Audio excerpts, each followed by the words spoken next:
Hello, boss. Welcome to Healing with YB.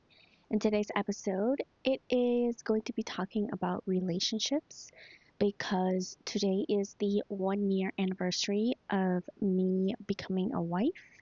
And so, in the Hmong culture, the day that you bring your partner to your parents' house is the day that she becomes your wife. And so culturally, your spirit becomes their spirit in a way, and so you become their wife.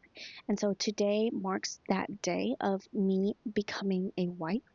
And so I'm going to be talking to you about relationships because someone else has also asked me to talk about relationships, and they weren't really specific on like romantic or just friends kind of relationship. So I'm going to be talking about generalized tools that you can use in any kind of relationship. So I'm going to be bouncing back between relationships with a romantic partner and relationship with a friend. The first thing that I'm going to be talking about, which maybe you've heard it before somewhere, or maybe you've heard it from me, but I think that this is something that is very, very useful to have, and it is to make sure that you are full or that you are whole. And what I mean by that is that you are healed in a way where you are independent, you are emotionally aware and intelligent, and you have the capacity.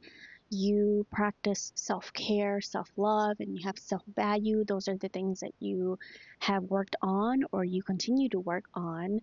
And also that you have the ability to grow, because we all know that when somebody or ourselves, when we get too comfortable and lazy, we're not each other's favorite. It gets that's where kind of like conflict comes in. And so make sure that you have the ability to grow and to always want to grow or to not get too comfortable.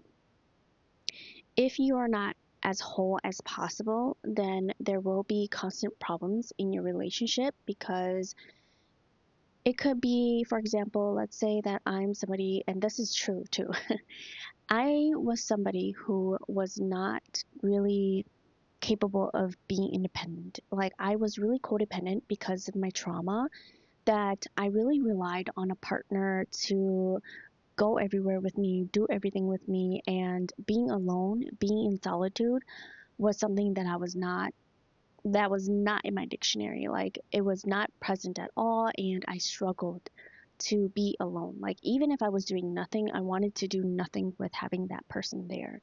And so that caused problems in my romantic relationship, because sometimes people want their own space and they don't want you to always wait on them in order to get things done. And so that is when problems start to come in, because it might be all fun and cute in the beginning when you start a relationship with somebody and you're like, always wanting to spend time together. You always want to do this and that, and you enjoy each other's company so much.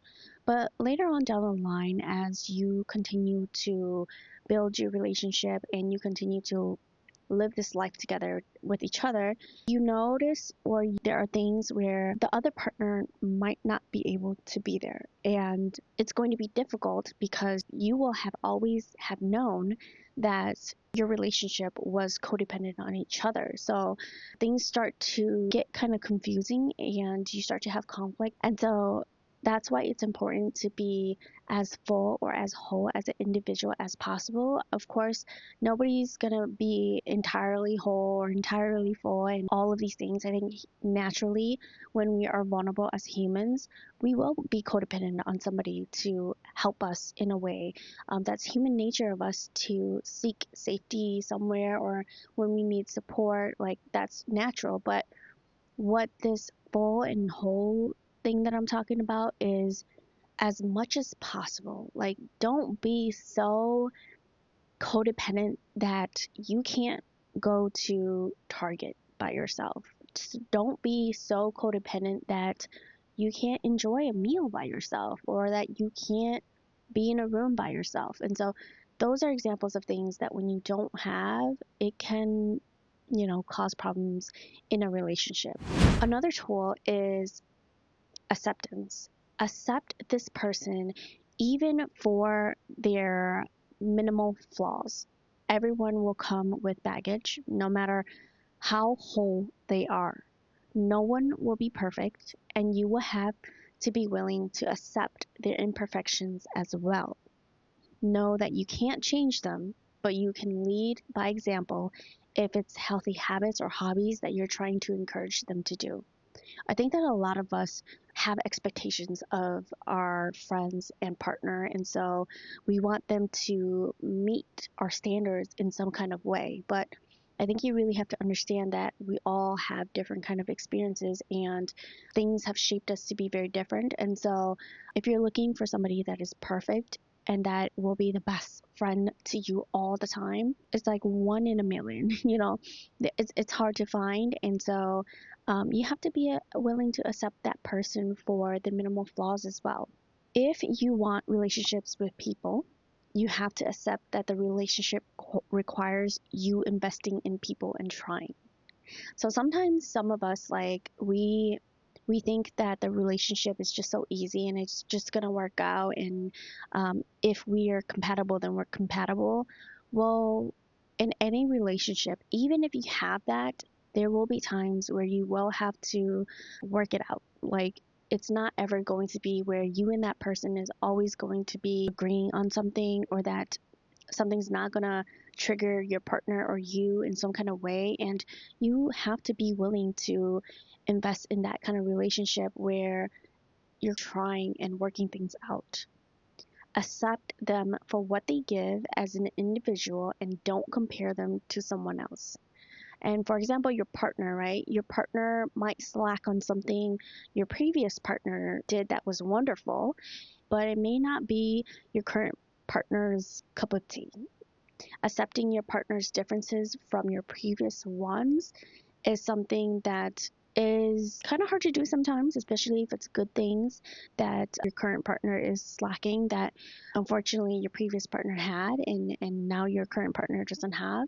And it's hard for you to accept that, but it's something that you have to accept. You have to accept and let go of what was, and now accept your partner that this is something that they're not aware of. It's not who they are, and maybe they don't like to be that type of person. Let's say you have like a best friend, right? And no one meets the standards, so you go around setting limitations on getting close with people.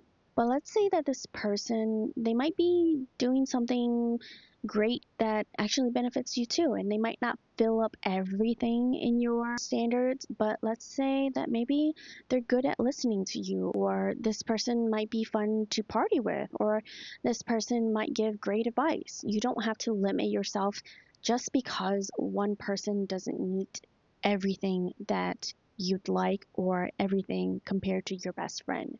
They can have their own part in your life in the ways that they do. The next tool that I have for having a healthy or good relationship is that surround yourself with people who say no, and practice saying no as well to your friends.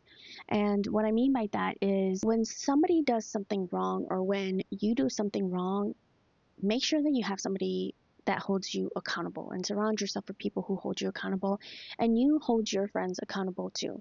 If you surround yourself with friends or people or a partner that will say no to you, that's how you know that there's growth there, there's strength there, because they are not afraid to tell you how it is, and they're honest with you, if anything. Because let's be honest, as humans, we don't always do the best and the greatest things, and we make mistakes, and we need people to show us that, or to tell us that when our judgment is clouded. And so be that person. Make sure that you are also a no friend, or that you have friends that say no to you. You don't want to surround yourself with friends that always say yes to you, because in a way, to me personally, I feel like friends that always say yes are in a way not completely being honest with me. And if they're not completely honest with me, then I feel like it's kind of off to me. And I don't know, I just kind of go the route of like, what else are they not honest about? So, surround yourself with friends that are also no, and also be a no person too. I think that is something that we struggle with, because sometimes it's uncomfortable, right? It's uncomfortable to say no, or to have difficult conversations with our friends or our partner about, hey, you did this, and I don't think that you should be saying those kind of things. It's awkward. Okay, I get it. But I think to align with yourself and who you are as well, make sure that you hold people accountable. The next tool for a healthy relationship is communication, of course. Communication is key so that the relationship can maintain itself and grow. It helps to have good communication, because when something goes wrong, then you can talk about those things and you can assess why it went wrong. Always talk about things in a way of how it made me feel.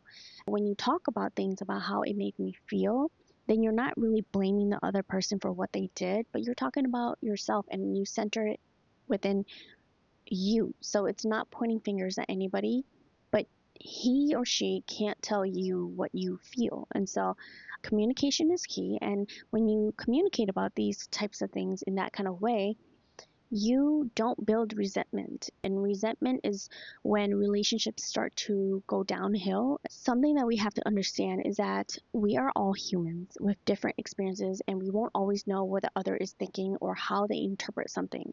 This next one is a very powerful thing that I think is when you start to notice your friends or your partner and you start to feel exhausted, or the relationship starts to go downhill, is when you see that the relationship is not balanced. You need a balanced relationship in at least most areas of the relationship, because if one area is not balanced, or let's say overall the whole relationship is not balanced, then you will start to feel exhausted, or you will feel like you're giving too much, or that they're not giving you enough. And so you don't want to put in the effort into that kind of relationship as well. So what are the areas where you need to make sure that it's balanced? Number one, be present, okay? Like going to events or going out, special occasions, funerals, dinner, or lunch, show up for that person. Like when they invite you or when they have something going on, go. Like you don't have to go all the time, but show up. If you never ever show up, or if you say you're gonna go and then you cancel, like let's say 80-50% of the time, it's really disappointing. And especially if they have very, very big and special moments or overwhelming moments, like let's say funerals or weddings or any kind of shower that they have, those are very big events that I feel, in my opinion, is priority. No matter if somebody doesn't value quality time, let's say quality time in their love language is like the last thing, I think that when they have these big events, it means a lot, and it shows a lot when you as a person or as their friend or their partner show up for them the most that you can in those events. Number two, listen as much as you talk, and talk as much as you listen. This area is something that I don't think a lot of people are aware of, because I think that we just think naturally that we're just gonna have a conversation, we're just gonna be there and do small talks and whatnot. But actually, in a very healthy and a very balanced relationship, you have to listen as much as you talk, and talk as much as you listen, so that it's not so exhausting for one or the other. If you are someone that talks a lot, take moments to ask questions so you can listen and get to know them too. The reason why you talk a lot could be because you are unaware that you talk a lot, or you don't have enough people to talk to. So when you do have someone to talk to, you throw everything out there and you just overwhelm or bombard that person with all the things that you want to talk about. So maybe in order to balance this out is to kind of spread it a lot more out there with more people. Talk to more people, so that when you talk to one person and you haven't seen that person for a while, you don't bombard them with all the things that you have to share. I also think that again, you asking questions and getting to know that person will help that person feel more comfortable or feel like they can insert themselves in the conversation. Because most times when you are talking a lot, well, that person might not want to jump in. Sometimes some people do jump in and they cut you as well. And that's one of my pet peeve is when I'm talking and someone would just jump in the conversation and say something and I'm not done talking. Or when I see that happen to somebody too, I think that kind of communication, it really eliminates the other person from sharing everything that they need to say. So yeah, when someone is with someone who talks a lot, most times they don't want to cut you off and just insert themselves or just change the topic on you and start a new conversation or try to talk about what they want to talk about, because people are pretty respectful and they don't want to do that. But I'm telling you, if you're somebody who talks a lot, it can be quite exhausting if you are somebody who talks more than you listen, or you don't ever ask any questions to get to know the other person. Next, if you're someone who listens a lot, share your own experiences. That way, you can feel more included in the conversation and practice executing your thoughts efficiently so that there's a conversation happening and so that that person can know information about you as well or get to know you as well, and so that there can actually be a connection there. I will say that if you are constantly listening, I'm not really quite sure if you will feel that that person cares about you, because they're not asking you what's going on with you, how do you feel, or your opinions or your thoughts. When you can have a balance in talking and listening, then there's just a stronger connection there. For me personally, I feel exhausted when this piece in the relationship isn't balanced. It's usually exhausting for me if I have to be the listener for majority of the conversation, because naturally I am a talker as well. Whenever I catch myself talking too much though, and for too long, I'll end whatever I'm saying and I'll start asking questions about them or get their opinion on what I'm talking about so that they can insert themselves and so that I can get to know them as well. Sometimes people are just great listener and they can just listen to you and you could just talk the whole time. But actually, like I said, there's more connectedness if you also include them and have them talk as well. Number 3, spending. This is a very, very sensitive topic and it's really fragile because money is something that can destroy relationships. So when I talk about spending, okay, you have to know, depending on your relationship with this person that you have, there has to be an understanding with spending. You have to make sure that there's a balance in there. You can't be that friend who is always buying the rounds of shots or buying cocktails for your friends when you go out, and being that friend too where you're always standing in the back and you're not really including yourself in buying shots or buying rounds and you're just kind of like waiting for people to buy it. It's not balanced, it's not balanced. People notice and people know that people don't want to spend. People know that they spend way too much. And so spending, depending on your relationship with this person or this group, there has to be an understanding with the spending style, okay? Whether you're both comfortable with splitting the bill, or let's say you go, I get this one and you get the next one, there has to be an understanding of what you both prefer, and so that the relationship can feel balanced.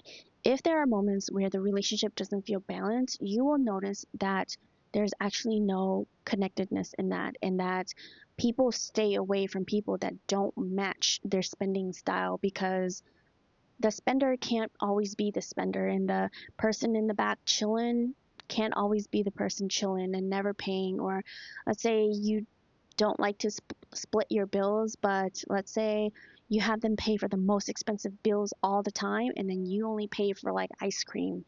It's not balanced, okay? So there has to be an understanding with your spending style. Of course, this goes to your romantic partner as well. Like if you guys share money, or if one person is a spender and one person is a saver, there's going to be conflict, and you have to find a balance of, okay, I'll compromise and save this much, or I'll compromise and only spend this much, and so that there is balance in your relationship.